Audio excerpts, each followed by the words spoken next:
గురుగారు ఈ మధ్య కాలంలో చూసుకుంటే యాక్సిడెంట్స్ కావచ్చు, ప్రమాదాలు ఎక్కువగా జరుగుతున్నాయి. సో, గత ఒక 8 నెలలు ఆ టైంలో అయితే ఈ వార్స్ జరగడము, వాటి గురించి కూడా మనం మాట్లాడుకున్నాము. సో, ఇప్పుడెందుకు ఈ బస్ యాక్సిడెంట్స్ కావచ్చు, ప్రమాదాలు ఎక్కువ అవుతున్నాయి? దానికి కారణాలు ఏంటంటారు? ఈ మధ్య నిజంగానే మనం గమనిస్తూ ఉంటుంటే అనేక ప్రమాదాలు ఆకస్మికంగా జరుగుతూ ఉన్నాయి. ఎన్నడూ లేనటువంటిది. అంటే ఏ రాష్ట్రంలోనైనా కానీ రాష్ట్ర రోడ్డు రవాణా సంస్థ ప్రభుత్వానికి సంబంధించింది కావచ్చు, ప్రైవేట్ వ్యక్తులది కావచ్చు, వాహనాలు అవును. అనగా ముఖ్యంగా బస్సులు ఇవన్నీ ప్రమాదానికి గురయ్యాయి. ఎంతోమంది అంటే పదుల సంఖ్యలో మరణం జరుగుతుంది. అవును. అంటే రోడ్డు మీద ప్రయాణించే వాహనాలకి భద్రత లేదా? లేకపోతే మనుషులకి భద్రత లేదా అన్నట్టుగా తయారైపోయాయి. ఛిద్రమైనటువంటి మానవుల శరీరములు. అలాగే వాహనాలు కూడా సినిమా స్టైల్‌లో తలపించే విధంగా అవును. గ్రాఫిక్స్‌లో చూస్తామేమో, సినిమాలో చూస్తామేమో అలాంటి యాక్సిడెంట్లు. కానీ నిజ జీవితంలో చాలామంది అలా అనుభవాన్ని పంచుకున్నారు అనేక ప్రసార మాధ్యమాల్లో. అయితే ఎందుకు జరుగుతున్నాయి? దీనికి గల కారణాలు అనేటువంటి విషయాన్ని గనక మనం లోతుగా పరిశీలన చేస్తేనమ్మా, ఓకే. గ్రహ స్థితిగతులు హ్మ్. ఇవి వీక్షించేటువంటి సిగ్నేచర్ ఆధ్యాత్మిక ప్రేక్షకుల్లో కూడా చాలామందికి ఈ సందేహం ఉంటుండవచ్చు. ముందే ఎందుకు చెప్పలేదు, ఇప్పుడు చెప్తున్నారు ఏంటి అని. హ్మ్. హ్మ్. ఎప్పుడో గ్రహ గతులు ఎప్పుడైతే మారుతున్నాయో అనేక సందర్భాలలో అనేక ప్రసార మాధ్యమాలలో చెప్పడం జరిగింది. మళ్ళీ ఇంకొకసారి తెలియజేస్తానమ్మా. హ్మ్. హ్మ్. దీనికి తప్పకుండా. గల కారణం ఓకే. 18 అక్టోబర్ రోజున, హ్మ్. అంటే కారణమని కాదు, అవును. ప్రధానంగా నవగ్రహాలలో జీవకారకుడు. అంటే జీవము అంటే చైతన్య, చైతన్యం, శక్తి. ప్రాణము, హ్మ్. దీనంతా కలిగించేవాడు గురువు. ఈ గురువు సహజ భచక్రము ఉన్నటువంటి రాశుల్లో అయినటువంటిది కర్కాటక రాశి, 4వ రాశి. హ్మ్. 4వ రాశి ఏం చెబుతుంది? విద్యాస్థానం, తల్లిని సూచిస్తుంది, సుఖమైన జీవితాన్ని సూచిస్తుంది, వాహనాలని సూచిస్తుంది, స్థిరాస్తులను సూచిస్తుంది. ఇలా సో అందులో అయినటువంటిది వాహనం ఒకటి. ఓకే. సహజ భచక్రమైనటువంటి రాశి కుండలిలో 4వ స్థానము వాహన స్థానం అయినటువంటి కర్కాటక రాశిలో ఎప్పుడైతే జీవకారకుడైనటువంటి గురువు ప్రవేశం చేశాడో, ఆ గురువు ప్రవేశం కంటే ముందు కొన్ని రోజులు, ఒక వారం 10 రోజులు, దాని తర్వాత అంటే అక్టోబర్ 1వ తారీఖు నుంచి లెక్కేసుకోండమ్మా మీరు రమారమిగా. అవును. అక్టోబర్ 1వ తారీఖు నుంచే ఎక్కువగా వాహన ప్రమాదాలు. అవును. ఈ యొక్క గురువు అక్టోబర్ 18వ తారీఖు రోజున సాయంత్రం 5:45 ప్రవేశం చేశాడు. హ్మ్. ఆ రోజు ఉన్నటువంటి జన్మకుండలి గనక చూసినట్లయితే, ఆ రోజు ఉన్నటువంటి గ్రహస్థాన స్థితిగతిలో కరెక్ట్‌గా 5:45కి మీనలగ్నం అయిపోయింది. హ్మ్. మేషలగ్నం ప్రవేశిస్తుంది. హ్మ్. మేషలగ్నం ప్రవేశం రాగానే 4వ ఇంటిలోనే గురుడు మారాడు. హ్మ్. 4వ ఇంట్లోకి. అదే రోజు గురువు కూడా 5:45కి కర్కాటక రాశిలోకి అతిచారంతో ప్రవేశించాడు. ఓకే. దాని దరిమిల హుహు. ఇదొక్కటే కాదమ్మా, గురువుని ఇక్కడ నిందించకూడదు. గురుగ్రహము కాదు. ఓకే. కానీ గురుగ్రహము కొన్ని స్థితిగతులను తీసుకొనొస్తుంది. హ్మ్. ఎంతటి స్థితిగతులనంటే వరుసగా 7 సంవత్సరాల పాటు అతిచారము, వక్రగతి, మళ్ళీ సహజగతి. హుహు. ఇంకొక రాశిలోకి మారినా మళ్ళీ అతిచారంతో, ఇప్పుడు మిథున రాశిలో ఉన్నాడు గురువు, అతిచారంతో కర్కాటక రాశిలోకి వచ్చాడు. మళ్ళీ వక్రగతితో మళ్ళీ మిథున రాశికి వెళ్ళిపోతాడు.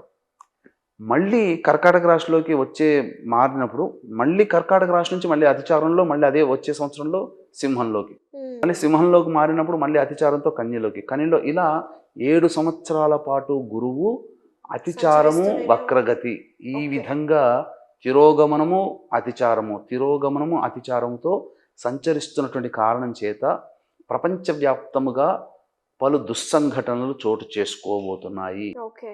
ఆ, మన ఇండియానే కాదు ప్రపంచవ్యాప్తంగా జరుగుతాయి. ప్రపంచవ్యాప్తముగా, కేవలం ఓకే. ఇదే కాదు. మనకిదేదో కనిపిస్తున్నాయి కాబట్టి మనం అనుకుంటున్నాం, అవును. కానీ ప్రపంచవ్యాప్తముగా మహాయుద్ధ వాతావరణం అనేటువంటిది ఏర్పడబోతుంది. ఓకే. దీనికి ప్రధాన సంకేతం గనక చూసుకుంటే మహాభారత యుద్ధ కాలములో ఈ యొక్క సంబంధించినటువంటి వినాశనము హ్మ్. ప్రపంచవ్యాప్తముగా 3/4 వంతు మొత్తం పోయారు కదా. పోయారు. కలియుగ ప్రారంభం అవును. కంటే ముందు అవును. ద్వాపర యుగాంతంలోనే కదా మహాభారత యుద్ధం జరిగింది. ఎన్ని కోట్ల మంది మరణించుంటారు అవును. లెక్క వేయండి. ఓకే. అంటే ఆ గురువు కూడా ఆ యొక్క మహాభారత యుద్ధ కాలంలో ఈ సంబంధించినటువంటి గ్రహగతులు. ఇంకా ఇది దీనికి తోబాటుగా ఓకే. ఇంకా చెప్పాలి అంటే రేపు జూన్ 2027 సంవత్సరానికి శని మేషరాశిలోకి వస్తున్నారు. ఓకే. మేషరాశి ఏంటి? శనికి నీచ స్థితి, అంటే శని బలహీనాన్ని కోల్పోతాడు. అంతటికంటే దారుణమైన స్థితి ఏంటనంటే 16 ఏప్రిల్ 2030వ సంవత్సరం ఓకే. శని వృషభ రాశిలోకి సంచారం చేస్తాడు. ఓకే. ఆ దారభ్యత జరుగుతాయమ్మా. ఆ 2.5 ఏళ్ల పాటు ఊహించలేము, అసలు మనము ఊహించలేమమ్మా. ఎన్నో దుస్సంఘటనలు చోటు చేసుకుంటాయి. ఇంకా చెప్పాలి అని అంటే ఆ 2.5 సంవత్సరాలలో ఏప్రిల్ మొదలు అనుకోండి, 2031 జనవరి 2031 సంవత్సరం ఖచ్చితంగా రాసి పెట్టుకోండి, వినాశనం. Oh my god. ప్రపంచమంతా దుర్భిక్షముతో ఉంటుంది. ఇది నేను చెప్పిన మాట కాదమ్మా, శాస్త్రము చెప్తున్నటువంటి మాట. పైగా మనకు అయోధ్యని పాలించినటువంటి వాడు రాముడు. రాముడి కంటే ముందు దశరథ మహారాజు కదా. అవును. దశరథ మహారాజే పరిపాలనలో దుర్భిక్షం ఏర్పడితే శనీశ్వరుని ప్రసన్నం చేసుకోమని వశిష్ఠుల వారు చెబితే శనీశ్వరుని ప్రసన్నం చేసుకొని ఆ దుర్భిక్షం నుంచి బయటపడేశారు.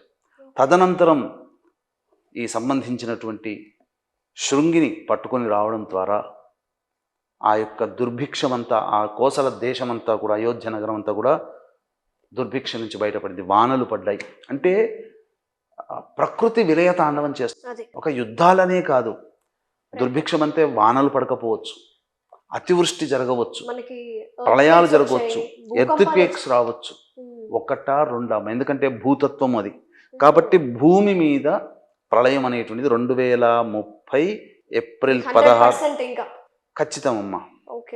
2030 ఏప్రిల్ 16 నుంచి మళ్ళీ 31, 32, మళ్ళీ 2032 డిసెంబర్ వరకు దాదాపు 2.5 సంవత్సరాలు మాత్రం గ్రహాలు. దీనికి తోబాటుగా గురుడు కూడా సంబంధించినటువంటి అతిచారము, తిరోగమనము, మళ్ళీ వక్రము, ఇలా ఉండడం.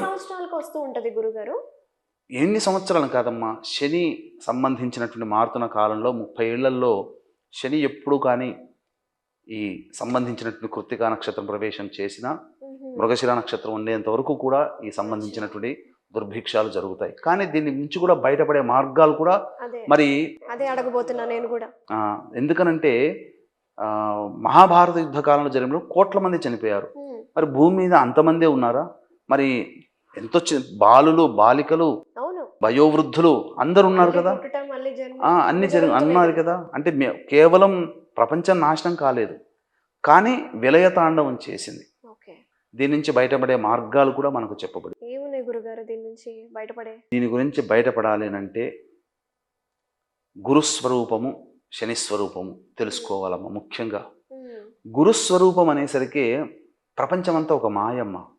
ఈ కలియుగంలో దైవం ఎలా అంటే పాపాలు చేయడానికే ఎక్కువగా మనసు ఆరాటపడుతూ ఉంటుంది. పుణ్యం సంపాదించుకోము, కానీ పుణ్యం కావాలి.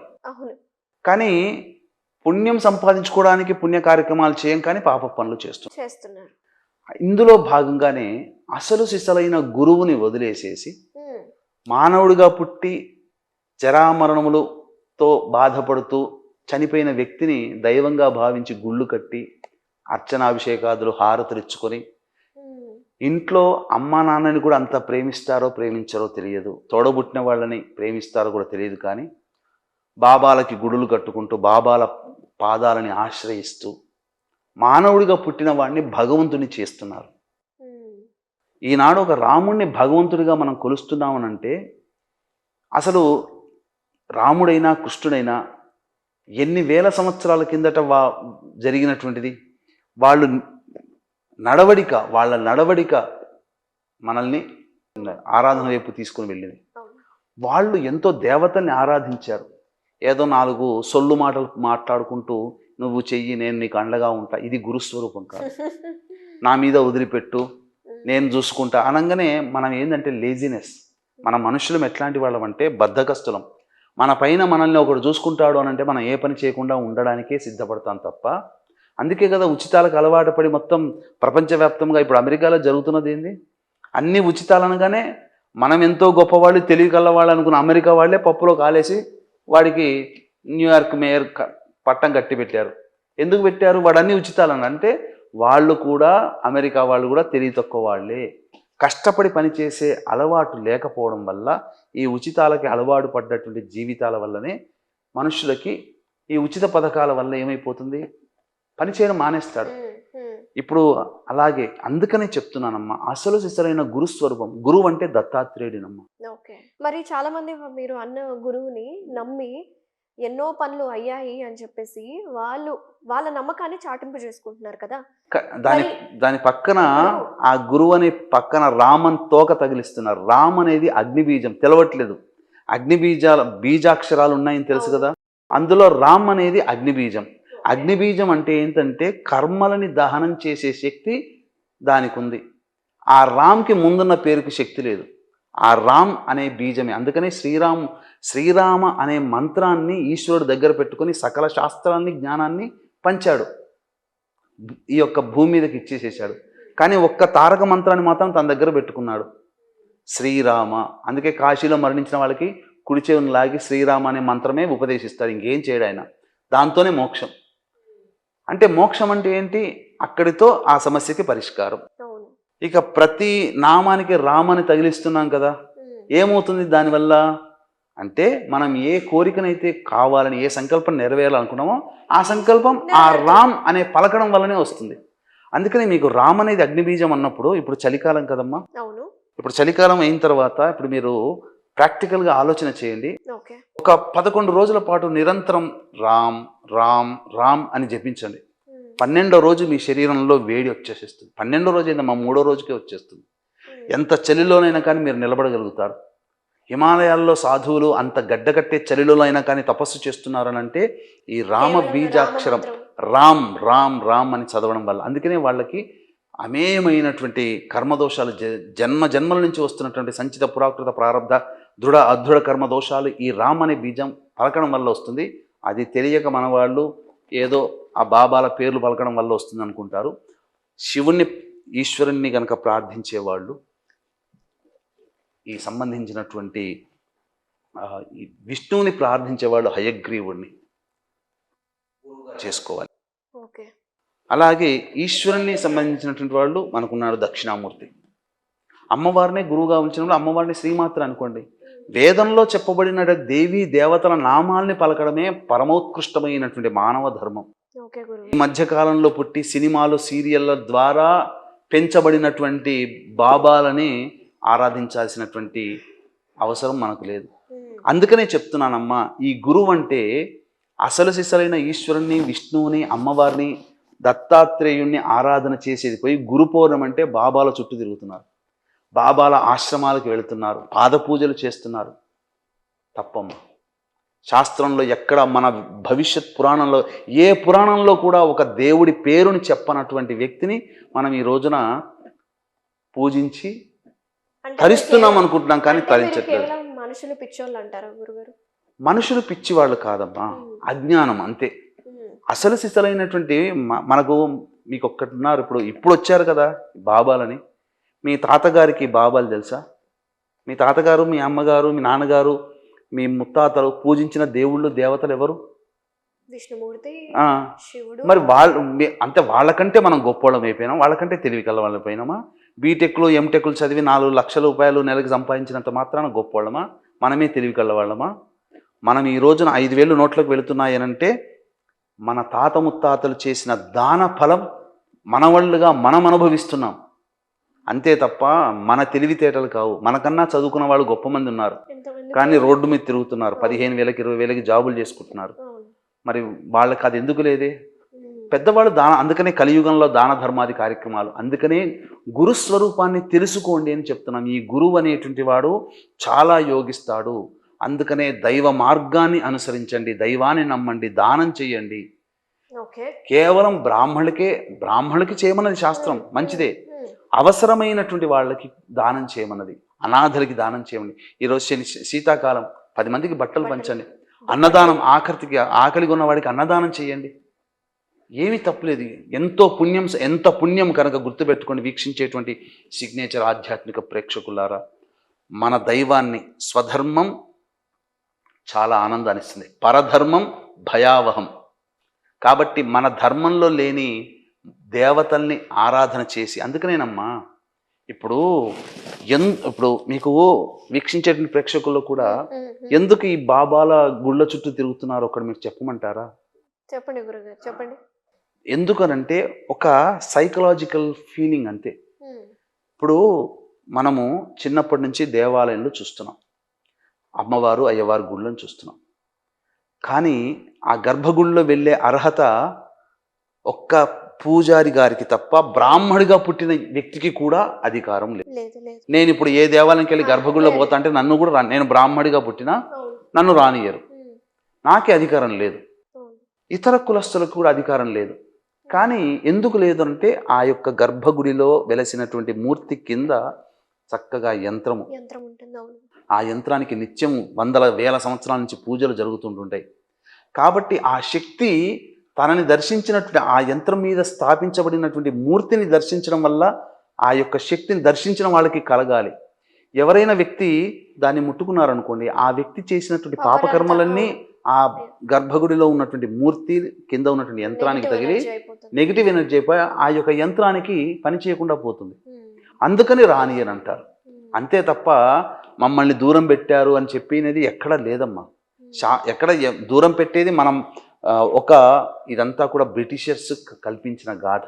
ఈ కులము ఇవన్నీ కూడా ఒకప్పుడు లేవు. బ్రాహ్మణులు అంటే జ్ఞానం ఉన్నవాడు. ఇప్పుడు మీకు ఒక విషయం చెప్తానమ్మా, ఆదిత్య పరాశ్రీ గురువు గారు ఏమన్నా బ్రాహ్మణుడా? కాదు కదా.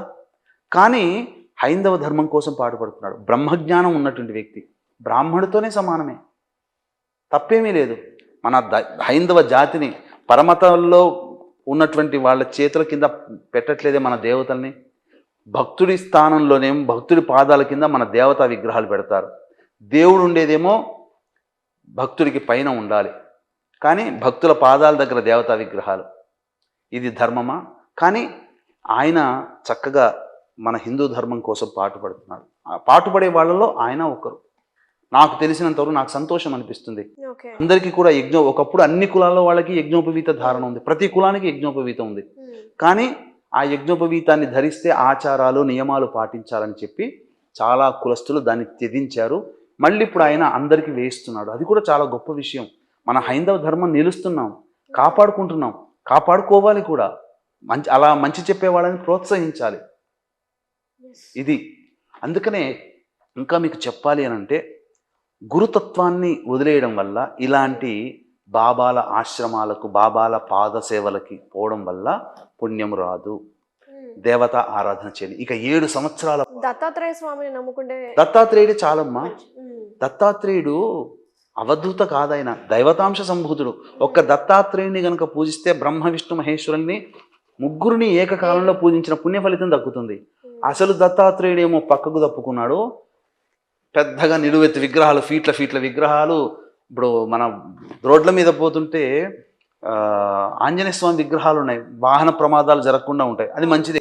ఊర్లలో ఉంటాయి కదా. పోటీ మీద పడి బాబాల విగ్రహాలు పెడుతున్నారు. అవసరమా అమ్మ? ఆ బాబాకి యంత్రం లేదు. నేను ఇంకోటి చెప్పడం మర్చిపోయాను, ఎందుకు అంత ఫీలింగ్ వెళ్తున్నానని. ఆ మన దేవతా గుళ్ళల్లో ఎవరిని అలౌ చేయరు కదా. ఈవెన్ బ్రాహ్మడిగా పుట్టిన నన్ను కూడా అలౌ చేయరు. నేను కూడా దూరం నుంచి చూసి నమస్కారం చేసుకొని అందరిలానే రావాల్సిందే. కాబట్టి ఇప్పుడు అనేక బాబాల గుళ్ళల్లో వెలిసినప్పుడు అక్కడ యంత్రం ఉండదు, మంత్రము ఉండదు, మామూలుగా చెక్కినటువంటి విగ్రహమే. దాన్ని పట్టుకొని ఆలింగనం చేయడం వల్ల మనసులో ఒక ఫీలింగ్ ఏంటంటే, ఏనాడు నేను ఇంట్లో చూసే ఫోటోల్లో రూపంలో చూసే అమ్మ నాన్నలు చెప్పినటువంటి దేవీ దేవతల గురించి విన్నటువంటి నేను ఆ దేవతల్ని దగ్గర చూసి ముట్టుకలేదు, నేను తాకాను. అనుభూతి. ఇప్పుడు ఒక గొప్ప సినిమా యాక్టర్ ఉన్నాడమ్మా, ఒక విజయ్ దేవరకొండనో, లేకపోతే ఒక జూనియర్ ఎన్టీఆర్, అల్లు అర్జునో, రామ్ చరణో, చిరంజీవో, పవన్ కళ్యాణో, ఇలా ఫేమస్ ఉన్నటువంటి సినిమా స్టార్స్ వాళ్ళకెళ్ళి మనం ఆలింగనం చేసుకున్నాం, హగ్ చేసుకున్నాం అనుకోండి, మీరైనా కాదు ఎవరైనా సగటు ప్రేక్షకుడు ఆ రోజు హగ్ చేసుకున్న షర్టును ఉతుకుతాడా? ఆ రోజు ఆ షర్ట్ అనేటువంటిది నేను హగ్ చేసుకున్నాను కాబట్టి ఇది వాడిపోకుండా ఉండడం కోసం ఫ్రేమ్ కట్టించుకొని దాన్ని భద్రంగా కాపాడుకుంటాడు. అంటే ఆ ఫీలింగ్ అన్నమాట, ఆ సైకలాజికల్ ఫ్లేవర్, ఆ సైకలాజికల్ ఫీలింగ్తో వెళ్ళిపోతున్నారు. అంతే తప్ప పనులు అయ్యేది కూడా మన పక్కన రామని పెట్టుకోవడం వల్లనే, మన దేవుని పెట్టుకోవడం వల్లనే. అంతా చేరి మళ్ళీ అన్ని ధర్మాలు మన సనాతన ధర్మంలోనే. ఇప్పుడు యేసుక్రీస్తుకి కూడా చేస్తున్నారు కదా, అక్కడ కూడా కార్తీక మాసంలో దీపారాధనలు, ఆ చర్చిల్లో కూడా దీపాలు వెలిగిస్తున్నారు, అభిషేకాలు చేస్తున్నారు. మనం తైలాభిషేకాలు చేస్తున్నాం, వాళ్ళు తైలాభిషేకాలు చేస్తున్నారు శిలువకి. నేను కొన్ని వీడియోలో కూడా చూశాను. కాబట్టి క్యాండిల్స్ వెలిగించడం ఇవన్నీ కూడా క్యాండిల్సే కాదమ్మా, ప్రమిదల్లోనే, ఎక్కడికి పోవట్లేదు. అన్ని మతాలు మళ్ళీ మన దగ్గరికే వచ్చి చేరుతాయి, భవిష్యత్తులో కూడా జరిగేది అదే. కాకపోతే ఈ గురువుని ఆరాధన చేయడం అనేటువంటిది చాలా మంచిది. ఈ గురువు ఆరాధన అనేటువంటిది సరిగ్గా గనక చేసుకుంటే, ఎవరైతే ఈ రాబోయే 7 సంవత్సరాలు, ఇక ఈ సంవత్సరం అక్టోబర్ 18 నుంచి మొదలుకొని 7 సంవత్సరాల వరకు కాలం ఉందమ్మా. 7 సంవత్సరాల వరకు అంటే ఇప్పుడు ఎంత, 2025 కదా. నేనేం చెప్పాను, 2032 డిసెంబర్ వరకు అన్నానా? 2032 డిసెంబర్ వరకు శని మార్పు, గురు మార్పు అనేటువంటిది ప్రపంచవ్యాప్తముగా అనేక కుదుపులు వచ్చేసేస్తాయి. అంటే ఒక చెప్పాలంటే చాలా బాధగా ఉన్నటువంటిది, మనం చూస్తుండగానే అనేక విపత్తులు మనం చూడాల్సి వస్తుంది. చాలా జాగ్రత్తగా ఉండాలి, చాలా జాగ్రత్తగా ఉండాలి. అన్నిటికంటే దేవతారాధన ముఖ్యము. దైవాన్ని నమ్మాలి, దైవ పూజ చేసుకోవాలి. ఇంతకు మించినటువంటిది వేరేది లేదు. అది కూడా సరైన పద్ధతిలోనే చెయ్యాలి. మనకు గురువు అంటే దత్తాత్రేయుడే. దత్త చరిత్ర అనంటే చాలామంది రాసుకు పూజించే, అది చదివే దత్త చరిత్ర వేరు. అసలు అది మంచిదేనమ్మా. సహజ సిద్ధమైనటువంటి దత్త చరిత్ర అంటే గీతా ప్రెస్ వాళ్ళు, గోరఖ్పూర్ ప్రెస్ అంటారు, కాచిగూడలో ఉంది మనకు హైదరాబాద్లో. వాళ్ళు ప్రచురించినటువంటి దత్త చరిత్ర గ్రంథము మూలం. మిగతా చరిత్రలన్నీ కూడా కల్పితాలు. మిగతా గురు చరిత్రలు ప్రతి 10 సంవత్సరాలకి కథలు మారుతుంటాయి, అందులో వ్యక్తుల పేర్లు మారిపోతాయి. ఇవన్నీ మనం గమనిస్తున్నటువంటిదే. కాబట్టి ఈ రకంగా గనక దేవతా ఆరాధన గనక చేసుకుంటే తప్పకుండా మనం నిలబడతాం, మన కుటుంబం నిలబడుతుంది. అందరూ బాగుంటారు, అందరిలో మనం కూడా బాగుంటాం, అందరూ బాగుండాలి. అందుకనే శని 2027 సంవత్సరం జూన్లో మేషరాశిలోకి వస్తున్నాడు. 2.5 సంవత్సరాలు అక్కడ ఉంటాడు. 2032 ఏప్రిల్ 16వ తారీఖు రోజున వృషభ రాశిలోకి వస్తాడు. అది పీక్ స్టేజ్, యుద్ధంలోకి చాలా పీక్ స్టేజ్. యుద్ధమే కాదు, ప్రకృతి విపత్తులకి ఇక ప్రారంభం. అవి మెల్లమెల్లగా ఇండికేషన్స్ ఇస్తూ ఒక నాచ్ పాయింట్ అంటారు కదా, ఆ పాయింట్ అది. ఆ 2030 ఏప్రిల్ 16వ తారీఖు నుంచి 2032 డిసెంబర్. గురువు ఇప్పుడు 2025 సంవత్సరం అక్టోబర్ 18న 7 సంవత్సరాలు కలుపుకోండి, మళ్ళీ 2032 వచ్చింది కదా. మళ్ళీ డిసెంబర్ వరకు, అక్టోబర్కి డిసెంబర్కి ఎంత తేడా ఉందమ్మా? అంతే కదా, ఈ లెక్క సరిపోయింది కదా. శని సంచారము, గురు సంచారము, వక్రగమనము, అతిచారము మరియు పురోగమనం, ఇవన్నీ కూడా లెక్కలు సరిపోయినాయి. అవి గ్రహాలన్నీ లెక్కలు వాటి ప్రకారం అవి చేస్తుంటాయి. మన ప్రకారం మన దైవాన్ని మనం నమ్మకుండా, అమ్మవారిని నమ్మకుండా, మన గురువుని మనం పట్టించుకోకుండా, పరగురువుల్ని మానవుడిగా పుట్టి మామూలుగా మనకొచ్చిన రోగాలతోనే మరణించిన వ్యక్తిని దైవంగా భావించి, ఒక అవధూతగా భావించి తప్పులేదు, మంచి వ్యక్తిగా భావించి తప్పులేదు. అంతే తప్ప దైవాన్ని చేసి ఆరాధించేంతటి స్థాయికి మానవులుగా మనం దిగజారకూడదు. మనం ఎవరిని పూజించాలి? దైవాన్ని పూజించాలి, మానవుని కాదు. చాలా క్లారిటీ ఇచ్చారు గురుగారు మీ మాటలో. ఆ ఎమోషన్ ప్రజల్లో చూస్తూ ఉంటారు కదా, మీరు చాలా మందితో చెప్తూ ఉంటారు, కౌన్సిలింగ్ ఇస్తూ ఉంటారు, జాతక పరిశీలన చేస్తూ ఉంటారు, అన్నీ అడుగుతూ ఉంటారు. కాబట్టి వాళ్ళ సైకాలజికల్ స్టేట్ ఎలా ఉంది, ఈ సమాజంలో ఏం జరుగుతుంది, అసలు మన సనాతన ధర్మం అంటే ఏంటో చాలా చక్కగా అండ్ డీటెయిల్గా వివరించారు గురుగారు. థ్యాంక్ యూ సో మచ్ అండి. నమస్తే. సర్వం శ్రీ ఉమామహేశ్వర పరబ్రహ్మార్పణమస్తు.